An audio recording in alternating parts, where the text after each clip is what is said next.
이 시대의 명의를 만나는 시간, 명의의 전당 김철직입니다. 오늘은 국내 폐암, 식도암의 대가 심영목 삼성서울병원 폐식도외과 교수님 모셨습니다.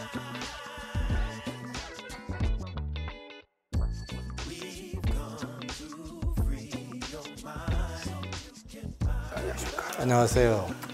명예 전당 오신 걸 환영합니다. 여기 초대해줘서 정말 감사합니다. 아유, 굉장히 영광스러운 자리라고 저는 나름대로 하고 있습니다. 제가 보통 이제 흉부외과 또는 또 심장혈관외과라고 하는데 우리 교수님은 폐식도외과라는 타이틀을 그렇죠. 쓰고 있어요. 예. 이게 삼성 서울병원만 이 타이틀을 쓰고 있는 건가요? 우리 병원에서 자체적으로 만든 과기 때문에 네네네. 다른 데서 혹시 따라한 데가 있을지 모르겠는데 네. 그냥 우리 병원에서 시작했다고 보면 될 것 같고. 네.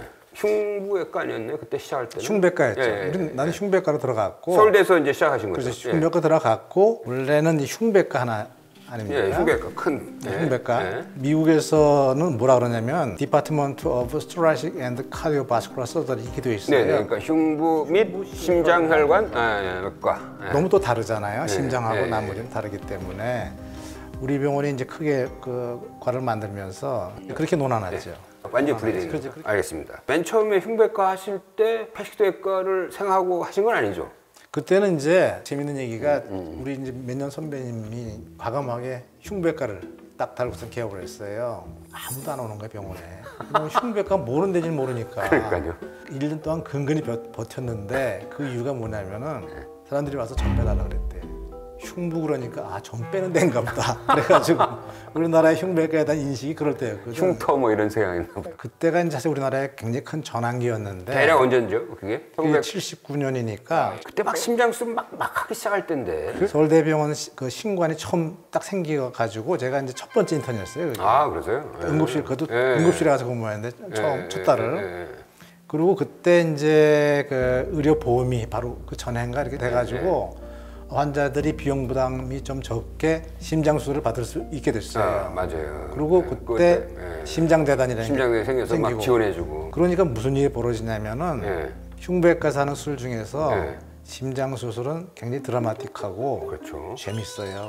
수술 딱 끝나면 시퍼랬던 애가 빨개진다. 그런데 폐는 예. 수술하는 즉시 모든 환자가 나빠져요. 거꾸로. 기능을 하는 폐를 잘라버리잖아요. 폐를 잘랐으니까. 우리 교수님들이 전부 다 심장으로 다 도셨어요. 제가 레전트 할 때는 수술을 보기가 쉽지 않았어요. 제대로 하는 수술을.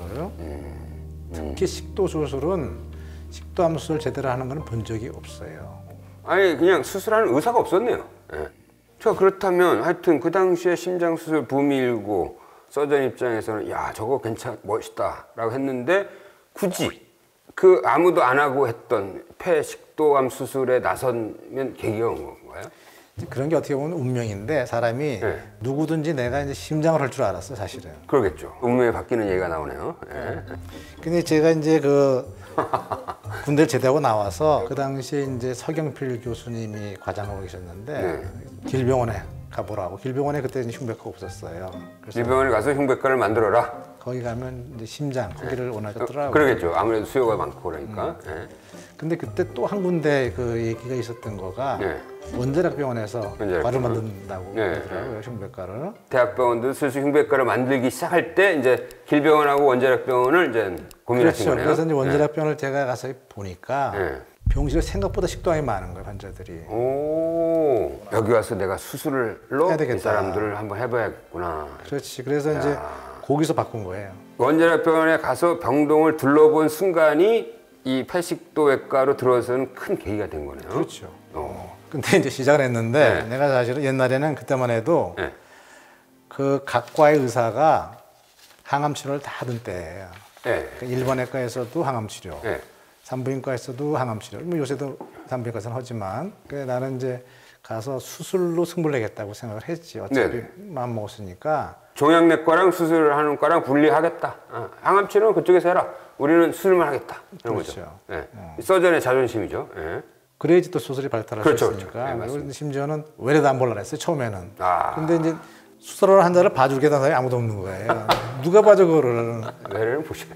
예, 시작을 하려고 그랬는데 환자가 없잖아요. 환자가 없죠. 내가 누군지 알고 나보고 수술해달라고 그러니까. 식도암 수술을 한다는 개념조차 아직 없었을 때니까요. 그래서 거기 이제 그 내과의 환자들이 있으니까 우리 이제 선배님들 아니에요. 그때 선배님들한테 가서 제가 식도암 수술할 테니까 환자를 좀 보내주세요. 그랬더니 아니 그 수술하면 다 죽는데 왜 그걸 하려고 그러냐고. 그런 때였어요. 그때가. 제대로 하는 식도 수술이 어떻게 되는지도 모르고 그러니까 이제 공부해가지고. 이야, 이제 그냥 독학을 하신 거네요. 독학하고 그다음에 이제 그동안에 나온 논문 쭉 보면서 어느 정도의 그 위험도가 있느냐 수술이 진짜 다 죽는다 그러는데 그 선배님들이 말씀하신 게 이해가 되더라고. 왜냐면은 수술 후 사망률이 30% 플러스 마이너스예요. 이 수술로 인한 사망률. 수술 후 사망률. 수술 사망률. 완전 뭐 목숨 걸고 수술하는 거네.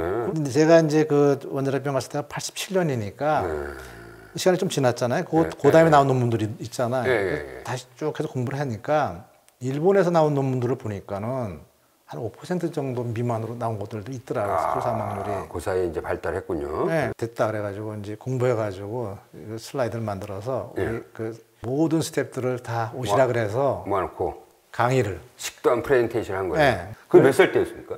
그 30대 초죠. 30대 이야, 그러니까 이 30도 혈기왕성한 흉부외과 의사가 다 모아놓고 식도암 내가 수술할 테니까 딱 프레젠테이션 한 거예요. 그렇지. 내 목표는 수술 후 사망률 5% 미만이다. 될 것 같다. 그러니까 환자를 보내라. 그렇죠. 그랬더니 이제 수술 보내기 시작한 거예요. 그런데 그래서 이제 한번 뜩 보내시더라고 한 명. 궁금하다. 어떻게 하지 궁금하다. 첫 번째 환자를 내가 아주 생생하게 기억하는데 그 전에는 손으로 주로 꼬매고 그랬는데 그때도 이제 스테플러는 있긴 있었어요. 있었는데 서울대에서도 뭐 거의 쓴 적도 없고. 호치키스 같은 거를 이렇게 딱. 그거를 하는 게 여러 가지 보니까 훨씬 더 안전하고 좋을 것 같아가지고 해야 되겠다. 근데 뭐 본 적도 없는데 가서 기계 갔다가 연습해보고. 근데 역시 처음이라서 그런지 그 인문학 부위가 누출이 돼가지고 가슴에서. 근데 그게 그때만 해도 그랬어요. 이게 이어놨는데 가슴에서 누공이 생각해 노출되면은 100% 죽는다 그랬어요. 그렇죠. 근데 살렸거든. 오, 그 환자가 살은 거네. 일단 살았어요. 네, 사망률 30%는 아닌 거야. 5% 이내로 줄인 거예요. 일단 살리고. 그러니까 이제 그 다음에 식도암 환자들을 거의 다 보냈어요. 1년도 안 돼가지고 원자력병원에 온 모든 식도암 환자는 일단 나한테 보내요. 야, 완전히 혁신이네요. 혁신. 그 전에는 제로였잖아요. 그렇지. 근데 이제 70% 식도암 환자의 70%를 우리 신 교수님이 수술을 하기 시작한 거네요. 그렇지. 이야. 자, 그럼 식도암 얘기 좀 해볼까요? 이 식도암이 왜 이렇게 치료가 힘든 거예요? 조기 발견이 안 되나요? 내시경 그렇게 많이 하는데? 식도는 잘라내는 순간에 라이프 퀄리티가 뚝 떨어진다고 보면 돼요. 이렇게 땡겨오지 않나요? 안 되지. 안 돼요. 안 돼요. 식도는 만약에 식도 길이가 2mm가 모자르다. 네. 끝난 거예요.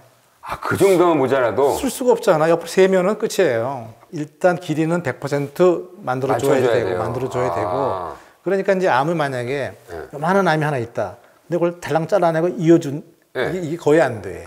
그렇게 오락내락 할 만큼 여유가 있질 않아요. 야, 이거 복잡하네. 그러니까 초기나 말기나 수술하는 방법은 거의 비슷한 거예요.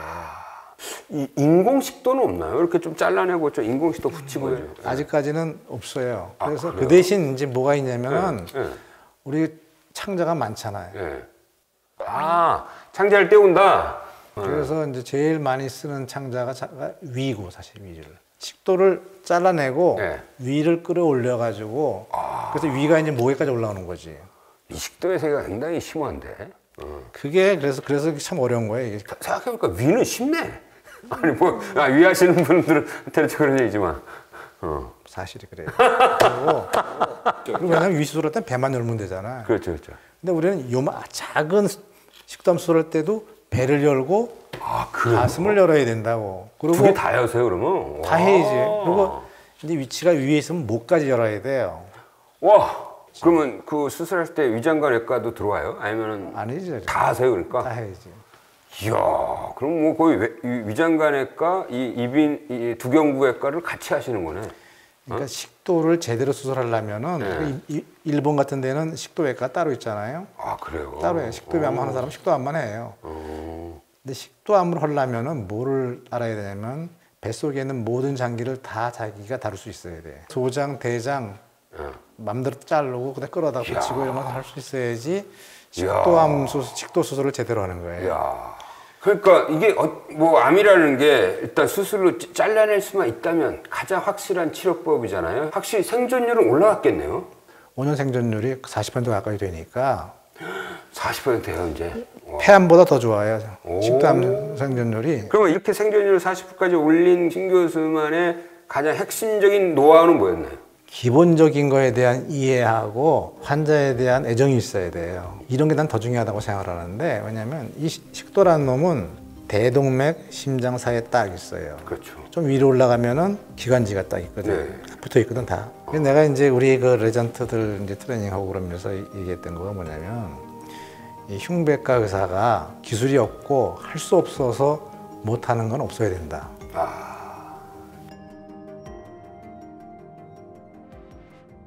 그걸 다 녹화해놓거나 이렇게 뭔가 좀 녹화 많이 해놨고 그다음에 이제 우리 병원에서는 1년에 이제 200명 이상씩 쭉 계속 하는데 200명 그럼 별거 아닌 것 같이 생각하기 쉽지만 절대로 그렇지 않아요. 1년에 한 300명? 400명? 아니요. 한 2,000명 생겨요. 우리나라 전체 암의 1% 정도 된다고 생각하시면 돼요. 그렇죠. 그렇죠. 그러니까 우리나라가 1년에 한 20만 명 생기니까 2,000 몇백 명 생기는데 수술을 받는 사람이 한 700명? 그러니까 3분의 4분의 1을 우리 신 교수님이 하고 있는 거네요. 지금은 맨 처음에 발견 당시에 수술이 불가능하다고 생각되는 식도암도 먼저 항암 치료해서 사이즈를 좀 줄여놓고 그다음에 수술 나중에 하는 경우도 꽤 있는 거죠? 많죠. 항암 치료 먼저 하는 이유는 못 뛰지 못해서 그런 게 아니라 우리가 그런 경우도 디스턴트 메타가 많기 때문에 있을 가능성이 있으니까 거기 커져가지고 그런 문제가 있는 경우에는 항암 치료와 방사치료 같이 해요. 그래서 이것도 줄이기도 하고 그러는데 그러다 보면 어떻게 되냐면 이게 튜머가 아orta를 딱 먹고 있는데 거기다 방사선 치료했는데 붙어 있으니까 잡아먹을 수도 있죠. 너무 잘 들었다 치료에 그럼 터져요 대동맥이. 완전히 이걸 뭐라고 그래야 돼요? 이거 황당한 일이 벌어지는 거네요. 그러면 즉사예요. 특히 이제 여기 위쪽에 여기 상부 흉부, 상흉부에 있는 식도암이 좀 커지면은 앞쪽에 있는 야 이거 진짜 정말 치료 방법이 없어요. 조금만 건드리면 대동맥 가보지 않은 신천지를 가는 거예요. 내가 마음 어떻게 먹냐면 술장에서 죽는 한이 속을 뛴다. 야 이거 내 목숨 갉아먹고 있는 거다. 조기 증상 같은 거 없나요? 조기 증상은 거의 없고 고맙게도 그냥 저절로 발견되는 경우가 많아요. 그러니까요. 앞으로 할 일은 뭐라고 생각해요?